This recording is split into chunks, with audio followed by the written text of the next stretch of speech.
During the act of kindness, they say certain hormones are secreted in a larger doses in our system, especially serotonins, oxytocins. These are feel-good hormones. It really makes you feel good. I'm baffled and puzzled by this idea of sustainable kindness. It's like, we the human beings, minus kindness, minus love, minus compassion, what do we become? Nothing, right? We can be called inhuman without these qualities. This afternoon when I was discussing with my friend, then I asked him a question. Would you be kind to your son and serve him dinner and serve him breakfast as a father or as a mother? Is it an act of kindness when you serve your family members? He said, no. I said, what is the difference here? We express kindness to others, but to our own, we don't say it's kindness. It is my duty. It is my dharma. So it is precisely when we have moved away from the duty and we start talking of dharma that we make efforts in being kind. I like you to refer you to this dialogue between Raja Janak and the great sage Astavakra. The very first question he poses to this very great sage, the king asks 3 questions. Number 1 is how to acquire higher knowledge, Brahma Vidya. Second question he asks, how to detach myself. And third question he asks, how to arrive at a state of liberation. Sage Astavakra replies very kindly and says, Rajan, if you want these things, abandon Vishaya as Visham, means all these sensuals, hankering, fulfillment, treat them as Visham, means poison. And embrace Satyam, Ahimsa, Arjava, Daya. When I refer to this word Daya, it's kindness, it's compassion. See? That without kindness in our heart, I think we can go nowhere. Kindness is not a verb. Like, love is something that we use often as a state of being as well as an act of love. Kindness, you cannot say kinding or kinded or things like that. See, it is always a state of being, that being in a state of this kindness. How to arrive at that? I don't think we have to worry about how to arrive at it. We are already having this quality in us all the time. Exercise your will and display it. In the management world, what happens? I give a real example from my pharmacy days. We operated a chain of drug stores in New York City and surrounding area. And we used to have a services called shoppers service. We used to have about a dozen people going from one shop to another shop.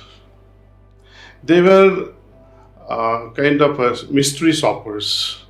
They would stand in front of our drugstores even before drugstores were open. They'll monitor at what time they opened. When they enter the store, how you are greeted. When they give money to the cashier, was it properly counted for? Was it acknowledged? Did you get the right change? Did you try to tempt them to give you something for free? How is the ambience when you entered the store? Things like that. So multiple level they used to scan. And one day, one of the mystery shopper brought it to my attention that in this particular store, such and such a cashier is not being honest with you. So we interrogated that person, and he had sold $32 worth of a Marlboro cartoon. He gave the cigarettes, but he did not ring in the register. So I could have fired him right then and there. But instead, I chose to have a dialogue with him. See? Because I know humans' trait is, if I replace one fellow, I don't think I'm going to get another honest person anyway. I'll have to keep on changing one person after the another person. But I took this upon me and say, okay, let me call him to my office. And I did, and interrogated him. And I said, look, when you need money, please tell me, but don't do this. We have to pay bills. You also need money. But do not try to steal in this way. It sets a bad example. You will also suffer yourself consequently, that you'll feel guilty. Do you feel happy about doing these things? He said, no, sir, I don't feel happy. I said, what do you want me to do? Should I keep you or should I fire you? He said, sir, if you allow me to stay with you, I'll be fine. I'll never do this again. And I am telling you today, he's still with us, more productive and more efficient. So this is one way of showing our concerns. People may call it kindness, people may call whatever names you like to call it. Being good to others. See, even when we are listening to each other with rapt attention, we are chit-chatting, then too, there is some level of civility, some level of kindness required, see, in listening. When we listen with kindness, when we listen with compassion, when we listen with rapt attention, it's not only we are fulfilling ourselves, but we are respecting the other. So kindness can be, I think, expressed in many ways. Instead of benefiting the other, I think kindness showers upon myself in greater doses than the other person receiving the blessings.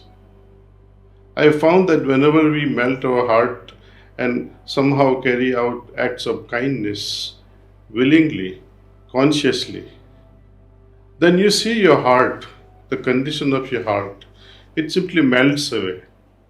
And it makes you really feel good at that time. During the act of kindness, they say, certain hormones are secreted in a larger doses in our system, especially serotonins, oxytocins. These are feel-good hormones. It really makes you feel good.